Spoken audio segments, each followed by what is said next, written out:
जय हिंद दोस्तों, एक और नई वीडियो में आप सभी का स्वागत है। दोस्तों मैं देख रहा हूं कि आप लोगों का संस्कृत अभी अच्छे से तैयारी नहीं हो पाया है और एग्ज़ाम भी आप सभी का बहुत ही नज़दीक आ चुका है। तो ऐसे में आप लोगों को बहुत ज़्यादा टेंशन हो रही होगी, संस्कृत तैयारी नहीं हो पाया, क्या करें क्या नहीं करें। तो मैं आपको पूरा कोशिश कर रहा हूँ कि आप लोगों को मैं संस्कृत अच्छे से बता दूँ, ठीक है। तो अभी फिलहाल इस वीडियो में आपको जो प्रश्न बता रहा हूँ वो संस्कृत का ही बता रहा हूँ। अच्छे से इसको रिविज़न करके अच्छे से याद कर लो, ठीक है, क्योंकि इसी में से सब प्रश्न आपके एग्जाम में पूछेगा, ठीक है। इसको अच्छे से आप लोग याद कर लो, ठीक है। और इस वीडियो को लाइक करके बहुत ज़्यादा प्यार देना और अगर चैनल पहली बार आए होंगे चैनल को सब्सक्राइब भी कर लेना ताकि आगे का वीडियो आपको और मिल सके, ठीक है। पहला नंबर क्वेश्चन है आपका कि घर में आग लगी देखकर कौन लोग पलायन हो गए। ये क्वेश्चन आपके बोर्ड एग्जाम में हर साल आता है, इसलिए इस क्वेश्चन को आप लोग बिल्कुल मत छोड़ना। घर में लगी आग को देखकर कौन लोग पलायन हो गए, यानी कि कौन लोग भाग गए थे। तो धूर्त लोग भाग गए थे, बाकी आलसी लोग वहाँ पर बैठे थे। जब घर में लगी आग को देखा तो धूर्त लोग जो थे ना वो भाग गए, लेकिन जो आलसी लोग थे वो नहीं भाग पाए। तो यहाँ पर आंसर होगा धूर्त लोग भाग गए थे, आलसी लोग नहीं भागे थे, ठीक है। ये आपका डी नंबर वाला आंसर होगा जो आपको सी नंबर की जगह पर दे दिया, बट कोई बात नहीं, आप लोग धूर्त लोग याद करना, धूर्त लोग आग को देखकर भाग गए, ठीक है। अगला क्वेश्चन आपका है दो नंबर प्रश्न कह रहा है ना कि चारों आलसियों को कैसे बाहर निकाला गया, बाहर किया गया। यानी कि जब घर में आग लगी तो चारों आलसियों को कैसे बाहर निकाला गया। अगर आप इस क्वेश्चन को नहीं देखे होंगे, नहीं याद किए होंगे और आप एग्जाम में जाते हैं तो बिना देखे इसका आंसर अपने मन से मानने का कोशिश करेंगे ना, तो इसका आंसर 100% गलती टिक लगाएंगे। क्योंकि बहुत लड़के को लगेगा कि पैर पकड़ कर, नहीं तो बाँह पकड़ कर, नहीं तो हाथ पकड़ कर कोई भी घर से बाहर निकालता है, लेकिन ऐसा बात नहीं है। जब अल्लाह ताला में आग लगाई गई तो चारों आलसियों को ना केस पकड़ कर बाहर निकाला गया। उसकी बाल जो था ना, बाल यानी कि केस जो था वही पकड़ कर उन लोगों को बाहर निकाला गया था, ठीक है। याद रखना, सी नंबर वाला आंसर होगा, ठीक है। अब देखिए अगला क्वेश्चन है आपका 3 नंबर की अलस कथा अंतर्गत मिथिला में मंत्री कौन थे। यानी कि अलस कथा के अंतर्गत मिथिला में जो मंत्री था उस मंत्री का क्या नाम था। वीरेश्वर नाम का मिथिला में एक मंत्री रहा करता था, जो आंसर आपको सी नंबर में दिया गया है, ठीक है। अच्छे से याद कर लो। अब देखिए अगला क्वेश्चन आपका है 4 नंबर क्वेश्चन है आपका कि बनावटी आलस दिखाकर कौन लोग भोजन करते थे। देखिए आलस की देखा देखी, जो आलसी थे ना, जो आलसी लोग थे उन्हीं के देखा देखी बहुत ऐसे धूर्त लोग थे जो मतलब कि ऐसे ही भोजन ग्रहण करने लगे, आलसियों की देखा देखी। तो यहाँ पर आंसर होगा वो कौन थे, तो धूर्त लोग थे जो आलसियों की बनावटी के जैसा काम कर रहे थे, ठीक है। तो आंसर आपका सी नंबर वाला होगा, ठीक है, जो बी नंबर के स्थान पर दे दिया, बट कोई बात नहीं है, ठीक है। आप लोग धूर्त लोग याद रखना, ठीक है। अब देखिए जी अगला क्वेश्चन, ठीक है। अगला आपका प्रश्न है 5 नंबर प्रश्न कह रहा है ना कि वीरेश्वर कैसा था। देखिए वीरेश्वर मिथिला का मंत्री था। आपको पता होना चाहिए कि वीरेश्वर एक मिथिला का मंत्री था, मिथिला का राजा नहीं बल्कि मिथिला का मंत्री था। आप लोग राजा पर ऐसे ही टिक लगा दोगे, बल्कि मिथिला का मंत्री वीरेश्वर था, ठीक है, याद रखना। अगला क्वेश्चन आपका है 6 नंबर प्रश्न कह रहा है ना कि अलसशाला में आग क्यों लगाई गई। अलसशाला में आग क्यों लगाई गई, आप ही बताइए। अगर आप पाठ नहीं पढ़े होंगे तो कैसे इस क्वेश्चन को बताएंगे, बता सकते हैं कैसे। जब मेरा वीडियो अगर आप देख लिए होंगे ना तो ज़रूर आप बता सकते हैं। तो अलसशाला में आलसियों की परीक्षा लेने के लिए ही अलसशाला में आग लगाई गई थी। तो यहाँ पर आपका करेक्ट आंसर क्या होगा, आपका करेक्ट आंसर हो जाएगा ये आपका बी नंबर वाला करेक्ट आंसर होगा। आलसियों की परीक्षा लेने के लिए अलसशाला में आग लगाई गई थी, ठीक है। अगला क्वेश्चन देखिए, अगला क्वेश्चन आपका है 7 नंबर प्रश्न है। 7 नंबर प्रश्न कह रहा है कि अलसशाला में आग लगने पर कितने लोग नहीं भागे। देखिए अलसशाला में आग लगने पर जो धूर्त लोग थे, जो बनावटी आलसी का देखा देखी कर रहे थे, तो वो तो लोग भाग गए थे, लेकिन जो आलसी लोग थे वो नहीं भाग पाए। तो आलसी लोग कितने थे, 4 थे। कितने थे, 4 थे। याद रखना ये 4 बहुत इंपॉर्टेंट है, ठीक है। 4 लोग थे, आलसी कितने थे, 4।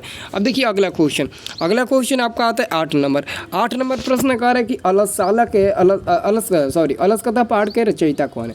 तो अलस कथा जो है उस पाठ के लेखक है विद्यापति, जो आपको आंसर मिल जाएगा ऑप्शन नंबर ए नंबर में मिल जाएगा, जो बी नंबर के स्थान पर दे दिया, बी नंबर होगा लेकिन ए नंबर के स्थान पर दे दिया। तो याद रखना विद्यापति अलस कथा पाठ के रचयिता है, ठीक है।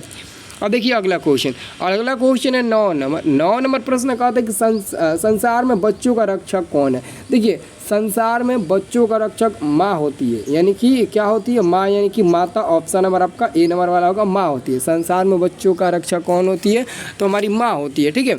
क्योंकि माँ को हम सबसे ज़्यादा प्यार देते हैं, आप लोग भी देते हैं, तो वीडियो को लाइक कर दो।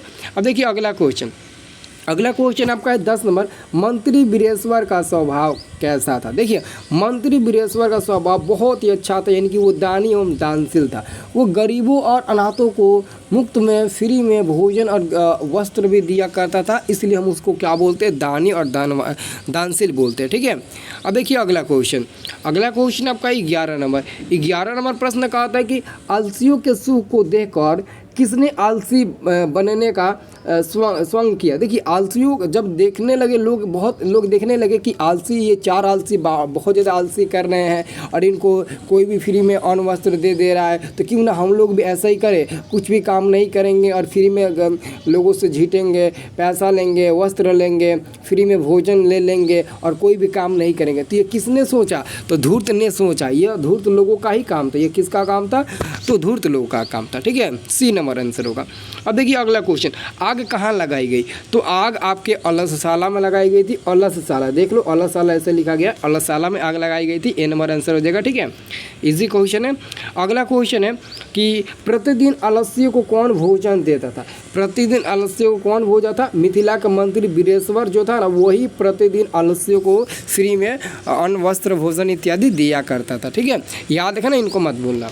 अब देखिए अगला क्वेश्चन है, तीसरे आलसी ने क्या कहा। देखिए जब अलसशाला में आग लगाई गई तो चारों आलसी ने आपस में कुछ बातें किया। पहले ने कुछ और बोला, दूसरे ने कुछ और बोला, तीसरे ने कुछ और चौथे ने कुछ और बोला। तो उसी में पूछा कि तीसरे आलसी ने क्या कहा। तो तीसरे आलसी ने कहा कि कोई धार्मिक नहीं। देखिए आप ऑप्शन नंबर 1 को अच्छे से पढ़िए, तो ऑप्शन नंबर ए में दिया है कोई धार्मिक नहीं है जो भीगे हुए वस्त्र या चटाई से ढंक देता। ठीक है, यही तीसरे आलसियों ने बोला। अब देखिए अगला क्वेश्चन है, अलस कथा पाठ कहाँ से संकलित है। अलस कथा जो पाठ है ना, वो पुरुष परीक्षा से संकलित है। पुरुष परीक्षा सी नंबर वाला होगा, पुरुष परीक्षा से संकलित है। ठीक है, याद रखना।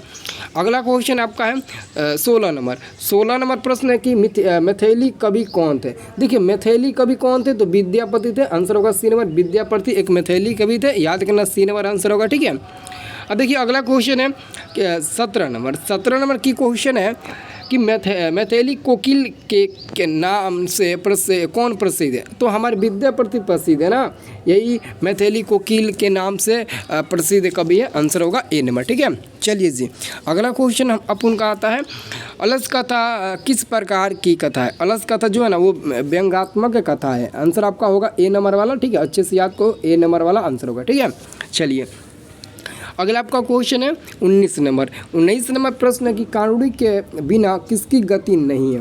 कानून के बिना किसकी गति नहीं है, तो देखिए कानून के बिना ना आलस्यों की गति कोई नहीं कर सकता। कानूनी का मतलब हुआ कोई दयावान या दानशील व्यक्ति ही आलस्यों का सेवा कर सकता है, बाकी कोई नहीं कर सकता। ठीक है, अब देखिए अगला क्वेश्चन है, अति तुच्छा पीड़ित होने पर भी कौन कुछ नहीं करता है। तो यह आलस्य को छोड़कर और दूसरा कोई हो ही नहीं सकता। यह आलसियों का काम था। ठीक है, आलसी लोग ना कितना बीमार भी क्यों ना पड़ जाए, कुछ भी ठोकर क्यों ना खा ले, कहीं भी क्यों ना चले जाए, वो थोड़ा सा भी मेहनत करने का प्रयास नहीं करते हैं। कहीं ना कहीं से फ्री में उनको भोजन मिल जाए, यही प्रयास करते हैं, लेकिन मेहनत नहीं करते हैं। ठीक है, अगला क्वेश्चन, नीतिकार आलस्य को सबसे बड़ा क्या मानता है। देखिए नीतिकार सबसे बड़ा आलस्य को शत्रु मानता है। नीतिकार आलस्य को क्या मानता है, सबसे बड़ा शत्रु मानता है। याद रखना इस बात को। ठीक है, अगला क्वेश्चन है, किसको देखकर धूर्त लोग भाग गए। देखिए लगी घर में अलसशाला में लगी आग को देखकर ना सभी धूर्त लोग भाग गए थे। तो आग को देखकर धूर्त लोग भाग गए थे, ये नहीं कि मंत्री राजा को देखकर धूर्त लोग भाग गए, नहीं, वो आग को देखकर भाग गए कि कहीं हम आग में जल ना जाए। ठीक है, अगला क्वेश्चन है, अत्यधिक खर्च देखकर राज्य कर्मचारी ने मंत्री को क्या सलाह दिया। तो मंत्री को सलाह दिया कि आलस्यों की परीक्षा ली जाए और आलसी पुरुष को परीक्षा ली जाए, ताकि इनमें से जो बनावटी आलसी है वो मतलब कि भाग जाए। ठीक है, अब देखिए अगला प्रश्न जो अंतिम प्रश्न रहेगा, वास्तविक आलस्य की संख्या कितनी थी। देखिए एक्चुअली में मतलब कि रियल में वास्तविक इनके रियल में कितने उसमें लड़के आलसी थे जो फ्री में अन्न वस्त्र ग्रहण करते थे। तो 4 ही थे। कितने थे, 4 ही थे। आंसर याद देखना, 4 ही वास्तविक आलस्य थे जो आपको नीचे ऑप्शन में मिल जाएगा, यहाँ पर देख सकते हैं सी नंबर में आपको दे दिए गए। ठीक है, तो आपको मैं इंग्लिश का बोलता हूँ कि ये संस्कृत जो है ना, आप लोगों को टेंशन नहीं लेना है, संस्कृत में आपको फुल अच्छे से तैयारी करा दूंगा। बस आप लोग थोड़ा सा सपोर्ट करिए, वीडियो को लाइक करके बहुत ज़्यादा मतलब कि शेयर करिए और चैनल को सब्सक्राइब कर लीजिए। देखिए मैं आपको 5 दिन के अंदर पूरे टारगेट के साथ मैं आपको संस्कृत तैयारी करा दूंगा। बस मेरी बात मानिए, आप लोगों को चिंता करने की बात नहीं है। ठीक है, और व्हाट्सअप ग्रुप में जरूर जुड़ो। देखिए डिस्क्रिप्शन बॉक्स में आपको व्हाट्सअप ग्रुप का लिंक ऑलरेडी मिल जाएगा। व्हाट्सअप ग्रुप में जुड़ेगा तो आपको तो एकदम गर्दा मचा देंगे आप एग्जाम में, देखिएगा एकदम गर्दा मचा देंगे, क्योंकि सब आपको व्हाट्सअप ग्रुप में ही PDF मिलेगा। ठीक है, जाइए जल्दी से व्हाट्सअप ग्रुप ज्वाइन कर लीजिए, डिस्क्रिप्शन में आपको लिंक मिल जाएगा।